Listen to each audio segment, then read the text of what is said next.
اور یہ ہے کہ ذکر کیا جائے ایک ہی کلمہ کا کلام میں 2 مرتبہ لگاتار۔ اب کثرت و تکرار کیا ہے کہ ذکر کیا جائے ایک ہی کلمہ کا کلام میں 2 مرتبہ لگاتار۔ تفصیل کے لیے صفحہ نمبر 29 دیکھیں گے۔ تتابع الاضافات، اس کی تعریف بمائے تفصیل آپ کی کتاب کے صفحہ نمبر 30 پر موجود ہے۔ جہاں تک تتابع الاضافات کا تعلق ہے، یہ حقیقت ہے کہ اسم کو ایک اوور لیپنگ اضافے سے جوڑا جاتا ہے، یعنی جس میں الفاظ ایک دوسرے سے مطابقت نہیں رکھتے۔ تفصیل کے لیے صفحہ نمبر 30 دیکھیں۔ اس سے آگے جو ہے اسی صفحہ 30 پر فصاحت المتکلم کے عنوان سے دیکھیں۔ فصاحت المتکلم، ایک متکلم اس وقت فصیح ہوگا جب اس نے تیار کیا ہو اپنے ہاں فصاحت کا ملکہ، یعنی اس کے اندر فصاحت کا ملکہ پایا جاتا ہو تو تبھی جا کر فصیح ہوگا۔ ایک متکلم اس وقت فصیح ہوگا جب اس نے تیار کیا ہو اپنے ہاں فصاحت کا ملکہ، جو کہ علم کی ایک خوبی ہے جو اس کے صاحب کی روح میں گہرائی تک پیوست ہوتی ہے، جس کے ذریعے وہ کسی بھی مقصد کے لیے فصیح کلام میں اپنے ارادے کا اظہار کر سکتا ہے، جس کے ذریعے سے وہ کسی بھی مقصد کے لیے فصیح کلام کے ذریعے سے اپنے ارادے کا اظہار کر سکتا ہے۔ وہ فصاحت و بلاغت کے ساتھ کلام کو اس کی مختلف شکلوں میں ترتیب دینے کے قابل ہو جائے گا۔ اختصار کے پیش نظر صفحہ نمبر 31 یعنی 31 پر البلاغہ کا عنوان ہے، وہاں سے دیکھیں۔ البلاغہ، لفظ بلاغت کا مادہ یا حروف اصلیہ با، لام اور غین، یہ ہے با، لام، غین ہے، اور یہ مصدر بلغ یبلغ علی وزن نصر ینصر ہے، یعنی نصر ینصر کے وزن پر ہے۔ اس سے آگے 3.1 میں بلاغت کی لغوی تحقیق پیش کر رہے ہیں کہ زبان میں بلاغت کسی چیز تک پہنچنا ہے، زبان میں بلاغت کسی چیز تک پہنچنا ہے، جیسا کہ کہا جاتا ہے کہ فلاں نے جو چاہا حاصل کر لیا، فلاں نے جو چاہا حاصل کر لیا۔ اختصار کی غرض سے 2.3 کو دیکھیں، اس میں بلاغت کی اصطلاحی تعریف بیان کر رہے ہیں کہ البلاغت اصطلاحاً بیان بازی، یعنی علم بلاغت کی تعریف، یعنی علم بلاغت کی تعریف مختلف تعریفوں کے ساتھ ایک اصطلاح کے طور پر کی جاتی ہے۔ عبد الحمید بن یحییٰ الکاتب نے کہا، علم بلاغت تقریر کے قریب ترین پہلوؤں سے مفاہیم کا تعین کرتی ہے۔ میرے خیال میں اب ایک تعریف کافی ہے اختصار کے پیش نظر۔ آپ آگے صفحہ نمبر 32 پر 3.3 دیکھیں، وہاں بلاغت الکلام کا عنوان ہے کہ بلاغت الکلام یہ عبارت ہے کلام کی مطابقت کے بارے میں، یہ ٹرانسلیشن میں کر رہا ہوں کہ یہ عبارت ہے کلام کی مطابقت کے بارے میں جو کہ تقاضا کرتی ہے مخاطب کے حال کا فصاحت کے ساتھ، اپنے مفردات اور منظم ترکیب کے ساتھ، مراد پر دلالت کی واضح وجوہات کے ساتھ۔ اصطلاح میں کلام بلیغ ہوتی ہے اگر ان درج ذیل شرائط کو پورا کرتی ہو، تو آپ کہہ سکتے ہیں کہ یہ کلام اصطلاح کے اندر بلیغ ہے، لیکن شرط یہ ہے کہ یہ شرائط جو ہم ذکر کر رہے ہیں ان پر پوری اترتی ہو۔ ان شرائط میں سے پہلی ہے کلام کے تمام الفاظ کی فصاحت، کلام کے تمام الفاظ کی فصاحت۔ یہ چیزیں ہم اوپر پڑھ کر آئے ہیں، لیکن وہاں طریقہ کار اور تھا، یہاں بیان کرنے کا اسلوب اور ہے۔ پہلا کیا ہے؟ کلام کے تمام الفاظ کی فصاحت، یعنی کلام فصیح وہ کلام ہوگی جس کے اندر موجود تمام الفاظ فصیح ہوں گے، یہ بات ہم نے اوپر پڑھی ہے۔ کلام کی ساخت کی فصاحت، یعنی کلام کی ساخت کی فصاحت یہ ہے کہ کلام کی بناوٹ کے اندر جو ہے وہ فصاحت کا استعمال کیا گیا ہو، کلام مخاطب کے تقاضوں سے مطابقت رکھتی ہو، جو مخاطب کے تقاضے ہیں، جس کے لیے کلام کو چلایا جا رہا ہے، جس کے لیے کلام کو جاری کیا جا رہا ہے، پیش کیا جا رہا ہے، جس آدمی کے لیے، جس شخص کے لیے کلام اس کے تقاضوں سے بھی مطابقت رکھتی ہو، اسے یعنی کلام کو واضح ترین اظہار میں منظم اور مربوط کرنا، کلام کو واضح ترین اظہار میں منظم اور مربوط کرنا جو اس بات کی نشاندہی کرتا ہے کہ کلام کا مقصد کیا ہے۔ آگے بیان کر رہے ہیں کہ ہمیں 3 چیزوں کا علم ہونا چاہیے، ایک کلام کی کیفیت،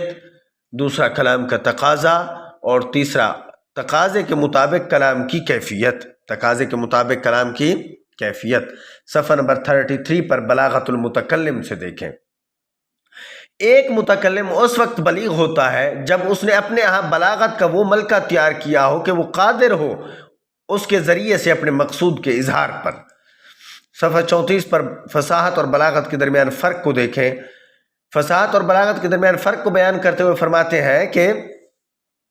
فصاحت و بلاغت کے حوالے سے اوپر معلوم ہوا کہ بلاغت زیادہ مخصوص ہے فصاحت سے، کہ بلاغت زیادہ مخصوص ہے فصاحت سے، اور فصاحت اس سے عام ہے چونکہ اسے لیا گیا ہے بلاغت کی تعریف میں۔ اس لیے ہر بلیغ کلام ضروری ہے کہ وہ فصیح ہو، لیکن یہ ضروری نہیں کہ ہر فصیح کلام بلیغ ہو، بلکہ کلام فصیح ہو سکتی ہے، بلیغ نہیں ہو سکتی۔ اس سے آگے دوسرے یونٹ کے صفحہ نمبر 51 پر آ جائیں۔ اب ہمارا دوسرا یونٹ سٹارٹ ہو رہا ہے، لیکن ہم جو آج سبق پڑھیں گے اس کا خلاصہ آخر میں عرض کر دوں گا، پہلے یونٹ کا بھی اور دوسرے کا جو حصہ ہم پڑھ رہے ہیں اس کا بھی۔ فی الحال جو ہے آپ دوسرا یونٹ جو ہے ہم اس کا آغاز کر رہے ہیں، تو آپ اس کے صفحہ نمبر 51 یعنی 51 پر جو ہے آ جائیں۔ اس پر ہے علم المعانی اور اس کے ابواب کو بیان کر رہے ہیں۔ علم المعانی اور اس کے ابواب کو بیان کر رہے ہیں۔ یہاں تمہید کے عنوان کے تحت یہ بیان کر رہے ہیں کہ جیسا کہ ہم پہلے جان چکے ہیں،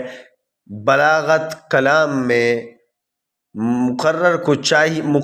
چاہیے بلاغت کلام میں مقرر کو چاہیے کہ وہ اپنی کلام کو مخاطبین کے حالات کے مطابق پیش کرے، وَأَن يَخْتَارَ لَهُ أَسْلُوبًا، اور اس کے لیے ایسے اسلوب کا انتخاب کرے، ایسا اسلوب پسند کرے جو واضح دلالت کرے مراد پر زبان کے مختلف مانوس اسالیب میں سے، یعنی ایسا اسلوب چنے کلام پیش کرنے کے لیے، ایسا طریقہ اختیار کرے جو واضح دلالت کرے مراد پر، یعنی مقصد جو ہے اس کے کلام سے واضح طور پر نظر آ رہا ہو، اور وہ زبان کے مختلف جانے پہچانے اور مانوس اسالیب اختیار کرے، غیر مانوس اسلوب جو ہے وہ اختیار نہ کرے۔ اذ لا بد لمن یطلب البلاغہ، جو شخص اپنی کلام میں فصاحت چاہتا ہے، جو شخص اپنی کلام میں بلاغت کا مطالبہ کرتا ہے، بلاغت چاہتا ہے، آپ کہیں جو شخص اپنی کلام میں فصاحت چاہتا ہے اسے مختلف حالات کا مطالعہ کرنا چاہیے مخاطبین کے لیے۔ وہ کلام کی مخصوص شکلوں کو جانتا ہے، وہ کلام کی مخصوص شکلوں کو جانتا ہو جو ان حالات کے لیے موضوع ہیں، یعنی جو مخاطبین کے حالات کے لیے موضوع ہیں، تاکہ وہ اپنی کلام کو حالات سے ہم آہنگ کر سکے۔ جس طرح کے حالات ہیں، یعنی آپ کہیں کہ تاکہ وہ اپنی کلام کو تقاضوں سے ہم آہنگ کر سکے، آپ یہ بھی کہہ سکتے ہیں تاکہ وہ اپنی کلام کو مخاطبین کے تقاضوں سے ہم آہنگ کر سکے۔ یہ تینوں معنی درست ہیں۔ وَكَذَلِكَ لَا بُدَّ لَهُ، اور اسی طرح ضروری ہے لغت کے مختلف اسالیب اور طریقوں کی پہچان، تاکہ اختیار کرے اپنی کلام میں ایسا واضح اسلوب جو کہ دلالت کرے معنی پر پہلی نظر میں۔ ذرا دوبارہ دیکھیں۔ اور اسی طرح ضروری ہے کہ لغت کے مختلف اسالیب اور طریقوں کی پہچان، یعنی لغت کے مختلف اسالیب اور طریقوں کی بھی پہچان ہونی چاہیے۔ اور اب لغت کے مختلف اسالیب اور طریقوں کی پہچان کیوں ہونی چاہیے؟ وہ اس وجہ سے ہونی چاہیے تاکہ اختیار کرے اپنی کلام میں ایسا واضح قسم کا اسلوب جو کہ دلالت کرے معنی پر پہلی نظر میں ہی معنی سمجھ آ جائے، ایسا اسلوب اختیار کرے۔ اب الاول، یہاں آپ کو الاول عبارت کے اندر نظر آ رہا ہے، تو یہاں سے یہ فرما رہے ہیں کہ پہلا یہ ہے کہ اسے پہچان ہو احوال۔ پہلا کیا ہے؟ کہ اسے پہچان ہو احوال، مقتضیات اور علم المعانی کے وظیفہ کی۔ دوسرا الثانی سے دیکھیں تو کہہ رہے ہیں کہ دوسرا یہ ہے کہ وہ پہچانتا ہو متعدد اسالیب اور مختلف طریقے ایک ہی معنی کے ادا کرنے کے جو کہ موقوف ہے علم البیان پر۔ دوسرا کیا ہے کہ وہ پہچانتا ہو متعدد اسالیب اور مختلف طریقے ایک ہی معنی کے ادا کرنے کے جو کہ موقوف ہے علم البیان پر، یعنی ایک ہی معنی کے ظاہر کرنے کے یا ادا کرنے کے متعدد اسالیب اور مختلف طریقے جو ہیں یہ موقوف ہے علم البیان پر۔ اور جیسا کہ ہم شروع میں ذکر کیا ہم نے کہ ہم نہیں جانتے کسی ایک کو کہ جس نے سبقت کی ہو ابو عبیدہ سے، جو کہ شاگرد ہیں خلیل بن احمد الفراہیدی کے، جو کہ تدوین کی کتاب انہوں نے علم البیان میں، جس کا نام رکھا مجاز القرآن، یہ اوپر ہم بیان کر چکے ہیں۔ پھر ان کے بعد علماء نے ان کی پیروی کی۔ اختصار کے پیش نظر آپ صفحہ کے آخر میں تعریف علم المعانی و فائدہ جو ہے وہاں سے دیکھیں تو علم المعانی کی تعریف اور اس کے فوائد پر بات کر رہے ہیں کہ گفتگو کی ہے علماء نے علم المعانی کی تعریف اور کلام میں اور اس کے کام اور اس کے فائدے کے بارے میں۔ آگے صفحہ نمبر 52 پر یقولون سے دیکھیں۔ یقولون سے وہ کہتے ہیں کہ علم المعانی وہ اصول و ضوابط ہیں، علم المعانی وہ اصول و ضوابط ہیں جن سے مخاطبین کے حالات اور کلام میں ان کے تقاضوں کا علم ہوتا ہے، اور متکلم کس طرح اپنی بات کو حالات کے تقاضوں کے مطابق بناتا ہے تاکہ مقصد تک پہنچ سکے، جس کے لیے کلام چلائی گئی ہے یا جس کے لیے کلام کا آغاز کیا گیا ہے ایک مخصوص شکل میں۔ اختصار کے پیش نظر اسی صفحہ پر ومن فوائد علم المعانی کی عبارت جو ہے وہاں سے دیکھیں تو ومن فوائد علم المعانی سے یہ کہہ رہے ہیں کہ علم المعانی کے فوائد میں سے یہ ہے کہ جو شخص اس سے واقف ہے وہ کلام کے مقامات کو جانتا ہے۔ کیا؟ جو شخص اس سے واقف ہے، علم المعانی کے فوائد میں سے یہ ہے کہ جو شخص اس سے واقف ہے وہ کلام کے مقامات کو جانتا ہے، اس کے لیے کلام کی مخصوص شکلوں کا انتخاب کرتا ہے اور اس مقصد کو حاصل کرتا ہے جس کے لیے کلام مقصود ہوتی ہے، اور اس مقصد کو حاصل کرتا ہے جس کے لیے کلام مقصود ہوتی ہے، یعنی جس کے لیے کلام کی جاتی ہے، جس مقصد کے لیے گفتگو کی جاتی ہے وہ اس مقصد کو حاصل کرتا ہے۔ اس سے آخری پیراگراف وَعْلَمْ أَنَّ الْمُتَكَلِّمَ مَعَ الْمُخَاطَب سے دیکھیں کہ یہ آخری پیراگراف ہے اس صفحہ کا۔ یہاں سے یہ کہہ رہے ہیں کہ یہ جان لیں کہ متکلم مخاطب کے ساتھ ایسا ہوتا ہے جیسا کہ ڈاکٹر مریض کے ساتھ، اس کی حالت کی تشخیص کرتا ہے، اس کی بیماری کو جانچتا ہے اور اسے وہی دیتا ہے جو اس کے لیے مناسب ہوتا ہے، یعنی جو اس کی طبیعت کے لیے مناسب ہوتا ہے، جو اس کے تقاضوں کے لیے مناسب ہوتا ہے، جو اس کی طبیعت کے تقاضوں کے لیے مناسب ہوتا ہے ڈاکٹر مریض کو وہی دیتا ہے۔ تو متکلم بھی مخاطب کے لیے ایسا ہے جیسا کہ ایک ڈاکٹر مریض کے لیے، جیسے ڈاکٹر اپنے مریض کی طبیعت کے تقاضوں کو دیکھتے ہوئے اس کی تشخیص کے بعد اسے وہی دوا دیتا ہے جو اس کے مناسب ہوتی ہے، اسی طرح متکلم بھی مخاطب کے تقاضوں کو دیکھتے ہوئے اس کے ساتھ اسی طرح کا کلام کرتا ہے جو اس کے تقاضوں کے مناسب ہوتا ہے۔ یہاں سے ترجمہ میں دوبارہ کر دیتا ہوں کہ اور جان لیں کہ متکلم مخاطب کے ساتھ ایسا ہوتا ہے جیسا کہ ڈاکٹر مریض کے ساتھ اس کی حالت کی تشخیص کرتا ہے اور اسے وہی دیتا ہے جو اس کے لیے مناسب ہوتا ہے۔ متکلم کو کلام کا حق اتنا ہی ہونا چاہیے جس کی اسے ضرورت ہو، نہ کہ اس سے زیادہ، یعنی ضرورت سے زیادہ نہ ہو، تاکہ اس سے فضول اور بے فائدہ کلام صادر نہ ہو اور اس غرض سے کلام خالی نہ ہو جس کے لیے کلام شروع کی گئی ہے۔ یعنی جب کلام عبث کرے گا، بے فائدہ گفتگو کرے گا تو پھر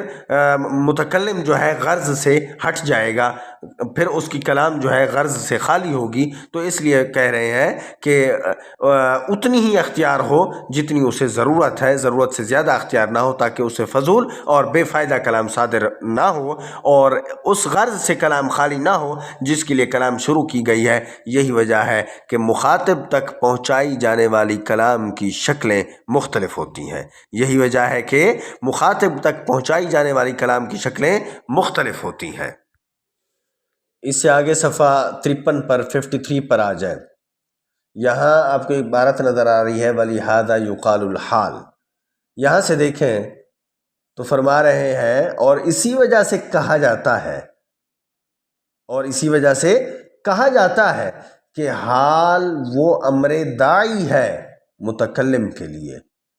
کلام میں خصوصیت چاہنے کی طرف۔ اس کا اب آسان مطلب میں آپ کو عرض کر دیتا ہوں، لیکن اس سے پہلے آپ ذرا دوبارہ اس کا ترجمہ دیکھیں۔ وَلِهَذَا يُقَالُ الْحَالُ سے ترجمہ دیکھیں، فرما رہے ہیں اور اسی وجہ سے کہا جاتا ہے، اور اسی وجہ سے کہا جاتا ہے کہ حال وہ امر داعی ہے متکلم کے لیے کلام میں خصوصیت چاہنے کی طرف۔ اب ہم اس کا آسان مطلب بھی بیان کرتے ہیں کہ اس کا آسان مطلب یہ ہے کہ یعنی مخاطب کا حال دعوت دیتا ہے، مخاطب کا حال دعوت دیتا ہے کہ متکلم اپنی کلام میں خصوصیت پیدا کرے، متکلم اپنی کلام میں خصوصیت پیدا کرے۔ اب میں نے عرض کیا کہ مخاطب کا حال دعوت دیتا ہے، اب مخاطب کا حال یعنی مخاطب کے تقاضا، مخاطب کا حال بھی کہہ سکتے ہیں آپ، تقاضا بھی کہہ سکتے ہیں آپ، یہ بھی کہہ سکتے ہیں کہ مخاطب کا مقتضائے حال، مخاطب کا حال جو ہے، مخاطب کے تقاضا دعوت دیتا ہے اس بات کی کہ متکلم اپنی کلام میں خصوصیت پیدا کرے، اور وہ خصوصیت کیا ہے؟ اور وہ خصوصیت ہے مقتضائے حال، مقتضائے حال خصوصیت ہے، یعنی متکلم دوران گفتگو مخاطب کی صلاحیتوں، متکلم دوران گفتگو مخاطب کی صلاحیتوں اور استعداد کو مد نظر رکھے، مخاطب کی صلاحیتوں، استعداد اور تقاضوں کو مد نظر رکھے۔ اختصار کی بنیاد پر ابواب علم المعانی سے دیکھیں، ابواب علم المعانی سے دیکھیں، یہاں ابواب علم المعانی سے یہ بیان فرما رہے ہیں جیسا کہ ہم نے ذکر کیا کہ علم المعانی میں بحث کی جاتی ہے خطاب کے احوال اور اس کے مقتضیات کے بارے میں، اور قادر ہوتا ہے متکلم کیا؟ اب یہ بات یاد رکھیں کہ علم المعانی میں کس چیز کے ساتھ بحث کی جاتی ہے؟ احوال کے ساتھ، اور اس کے مقتضیات کے بارے میں، یعنی اس کے تقاضوں کے بارے میں، اور قادر ہوتا ہے متکلم ان احوال اور مقتضیات کی معرفت پر، مقتضیات اور احوال جو ہے متکلم ان کی معرفت پر قادر ہوتا ہے اپنی کلام کرنے کے وقت۔ میں اس کا ترجمہ دہرا دیتا ہوں، فرما رہے ہیں جیسا کہ ہم نے ذکر کیا ہے کہ علم المعانی میں بحث کی جاتی ہے خطاب کے احوال اور اس کے مقتضیات کے بارے میں، اور قادر ہوتا ہے متکلم ان احوال اور مقتضیات کی معرفت پر اپنی کلام کرنے کے وقت۔ علم المعانی کو آگے فرما رہے ہیں کہ علم المعانی کو 9 ابواب میں تقسیم کیا گیا ہے، اور وہ 9 ابواب جو ہیں انہوں نے دیکھیں آپ کے سامنے جو ہے وہ لکھ دیے ہیں۔ سب سے پہلے نمبر پر ہے احوال الخبر، احوال الخبر، دوسرا ہے احوال الانشاء، تیسرا ہے احوال الاسناد الخبری، چوتھا، پانچواں ہے احوال المسند الیہ، چھٹا احوال متعلقات الفعل او ما فی معناہ، ساتواں احوال القصر ہے، اور آٹھواں احوال الفصل والوصل ہے، نوواں احوال الایجاز الاناب ہے۔ اب دیکھیں یہ 9 ہیں علم المعانی کے ابواب، یعنی علم المعانی کو ان 9 ابواب میں تقسیم کیا گیا ہے، لیکن آگے جو ہے فرما رہے ہیں معانی کا علم ان 9 ابواب تک محدود ہے، کیونکہ مخاطب کو جو کلام کی جاتی ہے اس کلام کے کہنے والے کو اس میں سچا یا جھوٹا کہا جا سکے تو خبر ہے۔ آپ کیا یہاں سے یہ فرما رہے ہیں کہ علم المعانی یا معانی کا علم ان 9 ابواب تک محدود ہے، کیونکہ مخاطب کو جو کلام کی جاتی ہے اس کلام کے کہنے والے کو اس میں سچا یا جھوٹا کہا جا سکے تو خبر ہے، یعنی کلام کرنے والے کو سچا یا جھوٹا کہہ سکے تو وہ کلام خبر ہے۔ آگے صفحہ تبدیل کر کے آپ صفحہ نمبر 54 پر آ جائیں۔ یہاں پر یہ فرما رہے ہیں اور اگر کلام کے قائل کو، پیچھے کیا فرمایا، کلام کے قائل کو سچا یا جھوٹا کہا جا سکے تو وہ کلام خبر ہے، اور اگر صفحہ 54 پر فرما رہے ہیں اور اگر کلام کے قائل کو سچا یا جھوٹا نہ کہا جا سکے تو ایسی کلام انشاء ہے۔ خلاصہ یہ ہے کہ کلام کے قائل کو سچا یا جھوٹا کہا جا سکے تو وہ کلام خبر ہوگی، اگر سچا یا جھوٹا نہ کہا جا سکے تو ایسی کلام جو ہے کلام انشاء ہے۔ اسی صفحہ کے آخری پیراگراف کو دیکھیں، اس میں فرما رہے ہیں کہ آپ کو معلوم ہو کہ علم المعانی کو 9 ابواب تک محدود کرنا کوئی حتمی حد نہیں ہے۔ اوپر فرمایا ہے نا کہ علم المعانی جو ہے اس کو تقسیم کیا گیا ہے 9 ابواب میں۔ اب یہاں پر فرما رہے ہیں کہ ہم آپ کے علم میں دینا چاہتے ہیں یہ بات کہ علم المعانی کو 9 ابواب تک محدود کرنا کوئی حتمی حد نہیں ہے، بلکہ ہم ان میں سے کچھ کو جوڑ کر ابواب کی تعداد کو کم کر سکتے ہیں، یا انہیں ایک دوسرے سے الگ کر کے الگ الگ مزید ابواب بھی بنا سکتے ہیں، یعنی ہم اس کی 9 ابواب تک حد بندی جو کی ہے یہ حتمی نہیں ہے، بلکہ اس سے کم بھی تعداد ہو سکتی ہے، زیادہ بھی ہو سکتی ہے، جیسا کہ بعض فصیح لوگوں یعنی بلغاء نے اپنی کتابوں میں کیا ہے۔ یعنی فصیح لوگوں نے اپنی کتابوں میں جو ہے وہ 9 تک اس کے ابواب کی تعداد کو محدود نہیں کیا ہے، بلکہ کم اور زیادہ کیا ہے۔ اب میں یہاں یہ عرض کر دوں کہ اس سارے سبق کا ایک مختصر اور آسان خلاصہ جو ہے میں عرض کرنا چاہتا ہوں، کیونکہ یہ علم المعانی تھوڑا سا مشکل ہے اور عموماً ہمارے طلباء کے لیے بہت زیادہ مسائل ہوتے ہیں ایسے علوم کے اندر، تو میں نے جو ابھی تک سارا عرض کیا ہے میں نے اس کا پھر ایک خلاصہ آسان انداز میں تیار کیا ہے تاکہ ہمارے طلباء کو سمجھنے کے اندر جو ہے وہ آسانی ہو سکے، تو میں اب وہ عرض کر دیتا ہوں، اور وہ یہ ہے کہ بلاغت کی بحث میں اس بات کو واضح کیا گیا ہے کہ کلام کی بلاغت میں ضروری ہے کہ کلام فصاحت کی شرائط کو پورا کرنے کے ساتھ ساتھ مخاطب کے حال کے تقاضے کے مطابق ایک خاص پیرائے میں ہوتے ہوئے ایک ایسے اسلوب میں پیش کی جائے جو کہ معنی مراد کو واضح کرنے کے لیے متکلم کے خیال میں زیادہ مناسب ہو۔ یہ ساری باتیں میں اسی میں سے عرض کروں گا جو اوپر ہم پڑھ کے آئے ہیں۔ اس لیے کیا معنی مراد کو واضح کرنے کے لیے متکلم کے خیال میں زیادہ مناسب ہو، اس لیے کلام کی بلاغت کے لیے جہاں فصاحت کے شرائط کا جاننا ضروری ہے، کلام کی بلاغت کے لیے جہاں فصاحت کے شرائط کا جاننا ضروری ہے، وہاں یہ بھی ضروری ہے کہ متکلم کو مخاطب کے حالات اور ان کے تقاضے اور پھر ان تقاضوں کو لغت میں ایک خاص پیرائے میں پیش کرنے کا علم بھی ہو۔ کیا بھائی، جہاں فصاحت کی شرائط کا جاننا ضروری ہے وہاں فصاحت کی شرائط کے جاننے کے ساتھ ساتھ کچھ اور چیزیں بھی ہیں جن کا جاننا ضروری ہے متکلم کے لیے، اور وہ یہ ہے کہ متکلم کو مخاطب کے حالات، جسے ہم مقتضائے حال پیچھے پڑھ کر آئے ہیں یا تقاضے پڑھ کر آئے ہیں، متکلم کو مخاطب کے حالات اور اس کے تقاضے اور پھر ان تقاضوں کو لغت میں خاص پیرائے میں پیش کرنے، یعنی پھر ان تقاضوں کے لیے خاص قسم کا اسلوب اور طریقے کے ذریعے سے پیش کرنے کا علم بھی ہو، نیز ان اسالیب کا بھی علم ہو جو متکلم کے مقصد کو مخاطب تک وضاحت کے ساتھ پہنچا سکتے ہوں۔ آگے فرما رہے ہیں کہ متکلم تقاضوں کو بیان کرتا اور پھر کلام کو ان تقاضوں کے مطابق مخصوص لغوی پیراؤں میں پیش کرنے پر روشنی ڈالنا، یہ علم المعانی کا کام ہے۔ کیا؟ تقاضوں کو بیان کرنا اور پھر کلام کو ان تقاضوں کے مطابق مخصوص لغوی پیرایوں یا پیراگرافس میں پیش کرنے پر روشنی ڈالنا، یہ علم المعانی کا کام ہے۔ علم البیان میں ان مختلف اسالیب سے بحث کی جاتی ہے جو کہ متکلم کے مقصد کو مخاطب تک وضاحت کے ساتھ پہنچاتے ہیں۔ علم البیان کی تدوین کا کام علم المعانی سے پہلے ہوا، یہ ذہن میں رکھیں، علم البیان کی تدوین کا کام علم المعانی سے پہلے ہوا۔ یہ چیزیں ہم پہلے پڑھ کر آئے ہیں، اب میں ذرا آسان کر کے پیش کر رہا ہوں۔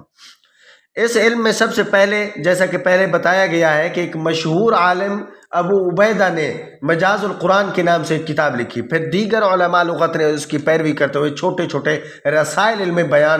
البیان کے مسائل رسائل میں علم البیان کے مسائل کو بیان کیا۔ یہ باتیں وہاں میں نے چھوڑ دی تھیں، لیکن یہاں عرض کر رہا ہوں تاکہ پھر جو ہے وہ آسانی ہو سکے۔ سب سے پہلے ابو عبیدہ نے مجاز القرآن کے نام سے ایک کتاب لکھی، پھر دیگر علماء نے اس کی پیروی کرتے ہوئے چھوٹے چھوٹے رسائل میں علم البیان کے مسائل کو بیان کیا۔ جہاں تک علم المعانی کا تعلق ہے، اس کے متعلق حتمی طور پر یہ نہیں کہا جا سکتا کہ کس نے سب سے پہلے اس علم میں تدوین کی۔ ہاں یہ ضرور ہے کہ مشہور علماء لغت مثلا جاحظ، ابن قتیبہ اور ابو العباس نے اپنی تصانیف میں جگہ جگہ اس علم کے مسائل پر بحث کی ہے، لیکن یہ سب ابتدائی کام تھا۔ پھر ایک عرصہ کے بعد عبد القاہر الجرجانی نے اپنی دو مشہور کتابوں اسرار البلاغہ اور دلائل الاعجاز میں قدر تفصیل سے اس علم کے مسائل کو اجاگر کیا۔ پھر ابو یعقوب یوسف نے اپنی مشہور اور شہرہ آفاق کتاب المفتاح کے تیسرے حصے میں، اپنی کتاب کے المفتاح کے تیسرے حصے میں علم بلاغت پر بحث کرتے ہوئے علم المعانی کے مسائل پر منظم اور تفصیلی انداز میں بحث کی، اور یہی کتاب بعد کے مصنفین کے لیے ایک رہنما ثابت ہوئی۔ علماء بلاغت نے علم المعانی کی تعریف اور اس علم کے فوائد بیان کیے، جس کا خلاصہ جو ہے میں عرض کر دیتا ہوں۔ ہم نے اوپر بھی پڑھا، لیکن یہاں پھر خلاصے کے طور پر عرض کرتا ہوں کہ علم المعانی ان اصول و قواعد کا مجموعہ ہے جن کے ذریعے مخاطب کے حالات اور ان کے تقاضے معلوم ہوتے ہیں۔ ان اصول و قواعد کو معلوم کرنے کے بعد اگر متکلم اپنی کلام میں ان کو عملی شکل میں پیش کرنے کی مسلسل کوشش کرتا ہے تو اس میں یہ صلاحیت، تو مصنف کے اندر آپ کہیں، متکلم کے اندر کہیں، یہ صلاحیت پیدا ہو جاتی ہے کہ وہ اپنی کلام کو مخاطب کے حالات کے تقاضوں کے مطابق، اپنی کلام کو مخاطب کے حالات کے تقاضوں کے مطابق ایک مخصوص لغوی شکل میں پیش کر کے ان مقاصد کو بآسانی حاصل کر سکتا ہے جس کے لیے اس نے کلام کا استعمال کیا۔ دیگر علوم کی طرح علم المعانی کے بھی اپنے فائدے ہیں۔ دیگر فائدوں کے ساتھ ساتھ اس کا سب سے بڑا فائدہ، یعنی دیگر علوم کے جس طرح فوائد ہیں اسی طرح علم المعانی کے بھی فوائد ہیں، جس طرح دیگر علوم کے فوائد ہیں اسی طرح علم المعانی کے بھی اپنے فوائد ہیں۔ اس کے بہت سارے فوائد کے ساتھ ساتھ اس علم کا سب سے بڑا فائدہ یہ ہے کہ اس علم پر دسترس حاصل کرنے کے بعد قرآن کریم کے اعجاز کا صحیح پتہ چلتا ہے۔ یعنی اگر اس علم پر دسترس حاصل ہو گئی تو اس کے بہت سارے فوائد حاصل ہوں گے، دسترس حاصل کرنے والے کو بہت سارے فوائد حاصل ہوں گے، لیکن ان میں سے سب سے بڑا فائدہ یہ ہے کہ قرآن کریم کے اعجاز کا صحیح پتہ چلتا ہے، اور اس کتاب الہی کے معجز ہونے پر یقین کامل ہو جاتا ہے، اس علم کے ذریعے قرآن کریم کی بلاغت کے مختلف گوشے سامنے آتے ہیں، اور پتہ چلتا ہے کہ کیوں عرب جو کہ فصاحت و بلاغت کے ہوتے ہوئے قرآن کریم کی ایک چھوٹی سی صورت کا ہم پلہ لانے سے قاصر ہوئے، اور پتہ چلتا ہے کہ کیوں عرب جو کہ فصاحت و بلاغت کے شاہ سوار ہوتے ہوئے قرآن کریم کی ایک چھوٹی سی صورت کا ہم پلہ لانے سے قاصر ہو گئے، اور اسلام کے ساتھ شدید مخالفت کے باوجود اس چیلنج کا مقابلہ نہ کر سکے۔ یعنی کہ اسلام کے ساتھ انتہائی زیادہ مخالفت تھی ان کی، لیکن اس شدت ناک مخالفت کی باوجود وہ اس چیلنج کا مقابلہ نہ کر سکے۔ نیز علم المعانی پر دسترس کے بعد عرب ادبا، شعراء، فصحاء اور بلغاء کے علمی ذخیرہ سے کما حق کو استفادہ کیا جا سکتا ہے۔ یعنی صرف یہی بات نہیں ہے کہ قرآن کریم کے اعجاز کا پتہ چلتا ہے، قرآن کریم کے معجزہ کا پتہ چلتا ہے۔ یہ تو ایک بہت بڑا فائدہ ہے کہ قرآن کریم کے معجزہ کا پتہ چل جاتا ہے اور یقین کامل ہو جاتا ہے کہ واقعتاً قرآن کریم ایک معجزہ ہے۔ اس کے ساتھ ساتھ اور بھی فوائد ہیں۔ یہ بھی پتہ چلتا ہے کہ اہل عرب جو ہے شدید مخالفت کے باوجود، اسلام دشمنی میں شدید حد تک پہنچنے کے باوجود بھی اس چیلنج کا مقابلہ نہ کر پائے، اور علم المعانی پر دسترس کے بعد عرب ادیبوں نے، عرب شاعروں نے اور عرب کے فصیح و بلیغ لوگوں نے جو علمی ذخیرہ چھوڑا ہے، کما حق کو اس سے بھی استفادہ کیا جا سکتا ہے اگر علم بلاغت پر اور علم معانی پر مہارت ہے۔ ان کتابوں کے اسرار و رموز اور پیش قیمت اسرار و رموز سامنے آ جاتے ہیں، یعنی ان کتابوں کے اندر موجود بہت بڑا خزانہ جو ہے، علمی خزانہ، وہ سامنے آ جاتا ہے۔ ان کے اندر بیان اور فصاحت و بلاغت کو اپنانے کی صلاحیت پیدا ہوتی ہے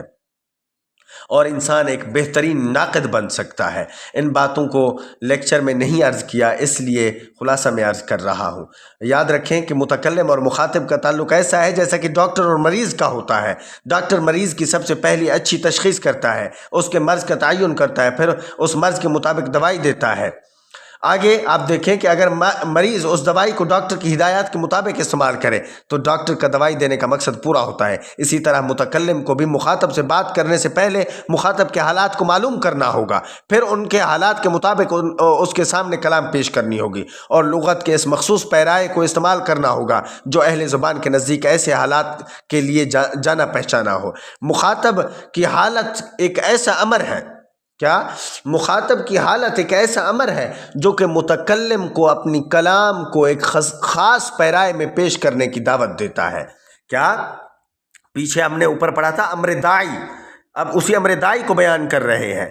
کہ مخاطب کی حالت ایک ایسا امر ہے جو کہ متکلم کو اپنی کلام کو ایک خاص پیرائے میں پیش کرنے کی دعوت دیتا ہے۔ اس لیے مخاطب کی حالت کو امر داعی اور کلام کے مخصوص پیرائے کو مختص الحال کہا جاتا ہے۔ یہ بات ہم پیچھے بھی عرض کر چکے ہیں، وہ اور طرز پر تھی، اب اور طرز پر بیان کیا ہے۔ عام طور پر مختص الحال مخاطب کی ظاہری حالت کو دیکھ کر متعین کیا جاتا ہے اور اس کے مطابق کلام کا اخراج کیا جاتا ہے، لیکن کبھی کبھی متکلم مخاطب کی ظاہری حالت سے روگردانی کرتے ہوئے کسی خاص نقطہ کی وجہ سے مختص الحال کا تعین کرتا ہے، اس کے مطابق کلام کا اخراج کرتا ہے۔ جس طرح اخراج الکلام علی مقتضی الظاہر بلاغت کا اصل شعبہ ہے، اسی طرح اخراج الکلام علی خلاف مقتضی الظاہر بھی بلاغت کا شعبہ شمار ہوتا ہے، یعنی یہ دونوں بلاغت کے شعبوں کے اندر شمار ہوتے ہیں۔ میں یہ جملہ دہرا دیتا ہوں، وہ یہ ہے کہ جس طرح اخراج الکلام علی مقتضی الظاہر، اخراج الکلام علی مقتضی الظاہر بلاغت کا اصل شعبہ ہے، اخراج الکلام علی مقتضی الظاہر بلاغت کا اصل شعبہ ہے، اور اسی طرح اخراج الکلام علی خلاف مقتضی الظاہر بھی بلاغت کا شعبہ ہے۔ ایک اصل شعبہ ہے، ایک کے بارے میں اصل شعبہ کا لفظ استعمال نہیں کیا، اس فرق کو سمجھیے گا، اور وہ یہ ہے کہ اخراج الکلام علی مقتضی الظاہر بلاغت کا اصل شعبہ ہے، اسی طرح اخراج الکلام علی خلاف مقتضی الظاہر بھی بلاغت کا شعبہ شمار ہوتا ہے، یعنی ہیں دونوں بلاغت کے شعبے۔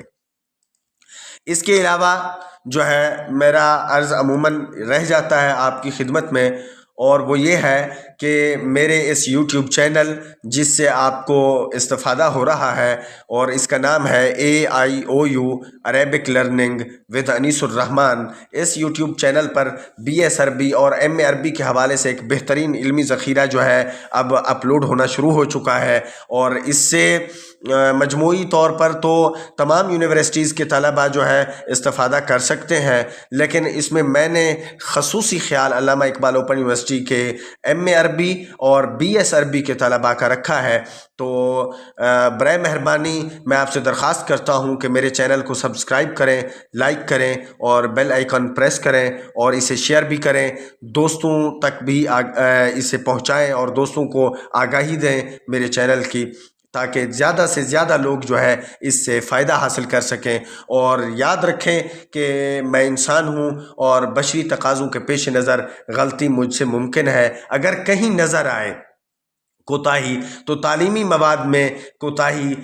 ہائی لائٹ کرنا اور بتانا میرے نزدیک عیب نہیں ہے۔ برائے مہربانی یہ احسان کیجئے گا اور میری کوتاہیاں جو ہے مجھے بتائیے گا تاکہ آئندہ کے لیے میں ان کی اصلاح کروں اور بہتر انداز میں جو ہے وہ پیش کر سکوں، طلباء کی خدمت کر سکوں۔ بہرحال میرے چینل کو مت بھولیے گا۔ السلام علیکم ورحمۃ اللہ وبرکاتہ۔